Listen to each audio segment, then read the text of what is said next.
वहीं तेलंगाना में कोरोना के 186 नए मामले देखे गए। पिछले 24 घंटों के दौरान रियासत भर में एक मरीज की मौत की खबर है। कोरोना के नए वेरिएंट ओमिक्रॉन ने रियासत में दस्तक दे दी है।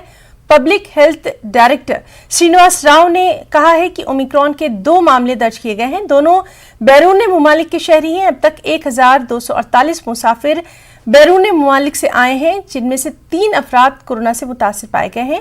श्रीनिवास राव ने रियासत में लॉकडाउन से मुतल्लिक आ रही तमाम खबरों को मुस्तरद कर दिया। साथ ही कहा कि मुतासरा इलाकों में पाबंदियां लगाई जा सकती हैं, लॉकडाउन नहीं। तेलंगाना के वज़ीर आला केसीआर 19 दिसंबर से अजला का दौरा करने वाले हैं। 19 दिसंबर को केसीआर वनपर्ती का दौरा करेंगे। इस दौरान केसीआर के हाथों कई तरक्याती कामों का इफ्तिताह होना है।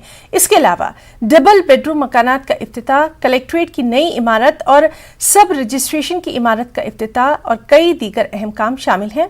20 दिसंबर को केसीआर जनगांव का दौरा करेंगे। इसके बाद केसीआर नागर कर्नूल, जगतियाल, निजामाबाद और वकाराबाद अजला का भी दौरा करेंगे।